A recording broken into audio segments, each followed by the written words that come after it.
지난주 고난주간 특별 새벽 기도회로 드렸고 오늘부터 다시 다니엘서 말씀을 읽습니다. 오늘 8장입니다. 앞서 7장은 벨사살 원년에 다니엘이 본 환상의 내용이었다면 오늘 8장은 그 후로 2년이 지난 벨사살 제3년에 다시 본 환상입니다. 이때는 바벨론 말기쯤 됩니다. 이때 본 환상은 순양과 순념소 그리고 그 이후에 일어날 나라들에 대한 환상이었습니다. 3절 내가 눈을 들어본 적 강가에 두 뿔 가진 순양이 섰는데 그 두 뿔이 다 길었으며 그중 한 뿔은 다른 뿔보다 길었고 그 긴 것은 나중에 난 것이더라. 여기 먼저 본 것은 순양에 대한 환상입니다. 이 순양은 뿔이 두 개 있었는데 뒤에 난 뿔이 앞에 것보다 길었다 이렇게 설명하고 있습니다. 그가 본 이 순양은 바빌론 이후에 일어날 메대와 바사를 말합니다. 바빌론은 이 메대와 바사의 연합군에 의해서 멸망을 하지요. 자, 메대는 메디아, 바사는 페르시아를 말하는데 두 뿔 중에 더 긴 뿔은 바사적 페르시아를 의미합니다. 이제 바벨론이 끝이 보인다 하는 뜻입니다. 사실 바벨론은 강력한 제국이었던 아시리아를 멸망시킨 그리고 남유다와 그 주변의 여러 나라들 그리고 이집트까지도 짓밟았던 실로 엄청나고 크고 거대한 제국이었습니다. 그리고 느부갓네살 왕은 그 왕국이 영원할 것을 꿈꾸며 침략하는 나라들마다 똑똑한 젊은이들 포로로 다 끌고 와서 바벨론 갈대아인의 학문을 가르쳤습니다. 하지만 이들 제국도 영원하지 못합니다. 그 뒤를 이어 일어난 순양 페르시아 제국에 의해서 망할 수밖에 없었습니다. 이처럼 인간이 세운 나라가 아무리 대단하다 할지라도 하나님의 손 안에서는 영원하지 않음을 바벨론을 통해서 보여주시는 것입니다. 그러나 바벨론을 멸망시킨 순양의 권세도 영원하지 못합니다. 결국 페르시아는 그 이후에 일어난 알렉산더에 의해서 파멸을 맞이하게 됩니다. 5절 내가 생각할 때 한 순념소가 서쪽에서부터 와서 온 지면에 두루다니되 땅에 닿지 아니하며 그 염소에 두는 사이에는 현저한 뿔이 있더라. 순념소가 서쪽에서부터 일어납니다. 이 순념소는 알렉산더 대왕의 헬라, 그리스를 말합니다. 이 순념소가 순장을 밟아서 죽여버리고 발이 땅에 닿지 않을 정도로 빠른 속도로 세상을 정복해 갔습니다. 알렉산더 군대는 마게도냐 한 작은 나라에서 일어났지만 거대한 제국 페르시아를 멸망시켰습니다. 그리고 그는 인도까지 뻗어나갑니다. 그러다가 갑자기 33살에 열병으로 죽어버렸습니다. 그래서 이 순념소의 큰 뿔이 꺾이고 4개의 뿔이 생기는 것입니다. 나라가 4개로 나뉘는 것입니다. 8절 순념소가 스스로 심히 강대하여 가더니 강성할 때 그 큰 뿔이 꺾이고 그 대신에 현저한 4뿔이 하늘 사방을 향하여 났더라. 강성할 때 그 뿔이 꺾였습니다. 알렉산더가 가장 강력할 때 사람들이 모두 다 이제 알렉산더가 곧 세계를 다 점령하고 영원하도록 이 세상을 다스리겠구나. 그렇게 생각할 때 그때 갑자기 보이지도 않는 바이러스로 열병이 나서 죽어버렸습니다. 그리고 이 나라는 4갈래로 나뉘게 되는 겁니다. 자, 지금 아직 바벨론도 망하기 전입니다. 바벨론도 망하기 전에 이미 이렇게 역사를 주관하시는 하나님의 계시가 주어진 것입니다. 자, 그런데 유대인에게 가장 중요한 사건이 바로 이 알렉산더가 죽고 그 4뿔에서 시작됩니다. 알렉산더 후에 4왕조 중에 유대에 가장 큰 핍박을 일으킨 것은 아주 작은 뿔 셀러우쿠스 왕조였습니다. 9절 그 중 한 뿔에서 또 작은 뿔 하나가 나서 남쪽과 동쪽과 또 영화로운 땅을 향하여 심히 커지더니 자, 여기 영화로운 땅은 예루살렘을 말합니다.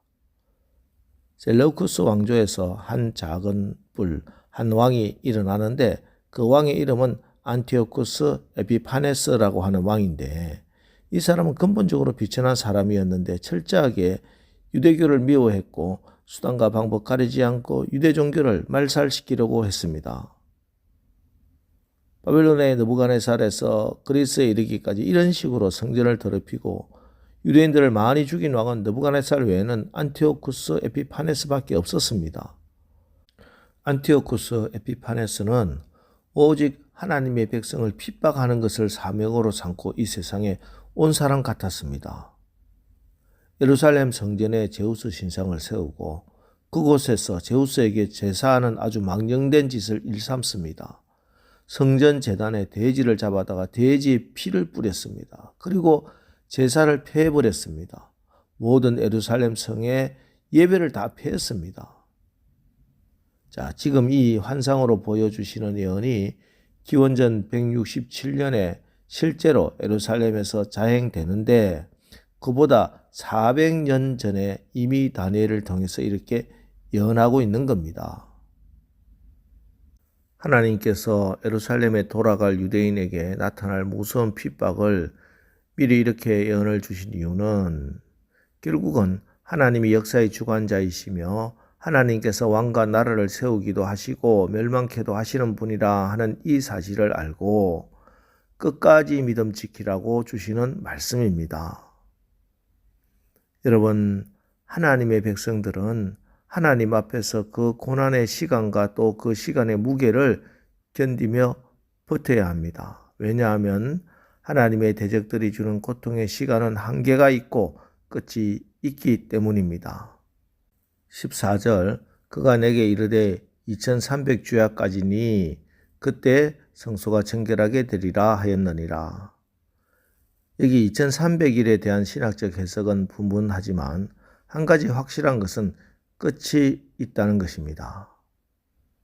우리가 7장에서도 살펴본 것처럼 로마 제국의 압제도 끝이 있었고 여기에 2300주야도 반드시 정한 시기와 끝이 있다 말씀하고 있습니다. 그리고 그때 성소가 정결하게 되리라. 그 정한 때 가운데 그 환난 가운데 성소를 정결하게 하라 하는 말씀입니다. 2300주야까지 우리의 마음의 성소를, 우리 가정의 성소를, 우리 교회 성소를 정결하게 해야 합니다. 날짜만 지나면 시간만 지나면 되는 게 아닙니다. 성소가 정결하게 되어야 정한 기간이 끝납니다. 정결하게 되는 것, 예수 그리스도의 보혈로 말씀으로 말씀과 기도로 내 생각에 예수님 생각하는 것, 내 삶 속에 예수 향기가 나는 것, 성령의 인도함을 받는 것이 정결한 성소입니다. 그렇습니다. 이 땅에 영원한 것은 없습니다. 그 강력했던 바벨론 제국도 끝이 있었고 그 뒤를 이어서 일어났던 페르시아 제국도 끝이 있었고 영원할 것 같았던 알렉산더도 갑자기 세상을 떠나버리고 그리고 안티오쿠스 에피파네스의 환란도 끝이 있습니다. 여러분 마치 작은 겨자씨만한 하지만 우리 안에 우리 가정에 하나님 말씀이 심겨져 있고 하나님 나라가 임하고 성령이 통치하시면 겨자씨가 자라 큰 나무가 되듯이 놀라운 일들이 일어날 것입니다. 오늘 하루도 우리는 이 땅에 두 발 딛고 사는 존재이지만 영원한 하나님 나라의 백성된 자녀라는 사실을 잊지 마시고 영원할 수 없는 멸망할 수밖에 없는 이 세상에 헛되고 지나가는 것들에 우리의 영혼과 마음 주지 마시고 믿음으로 영원한 하나님 나라를 사시기를 주님의 이름으로 축원합니다. 자, 기도하겠습니다.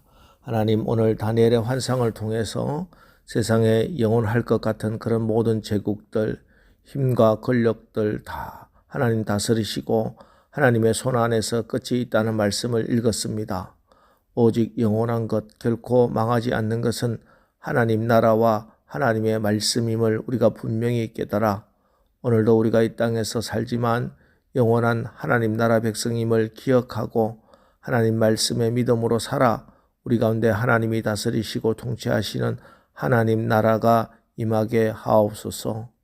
그래서 우리를 통해서 하나님의 이름이 거룩히 여김을 받는 그런 승리하는 하루를 살게 하옵소서. 예수님의 이름으로 기도합니다. 아멘. 자, 이제 주신 말씀을 붙들고 주여 오늘 하루도 우리가 하나님의 말씀과 성령의 인도함을 받아 영원한 하나님 나라를 살게 하옵소서. 우리 합심해서 기도하고 나가겠습니다. 우리 기도하겠습니다.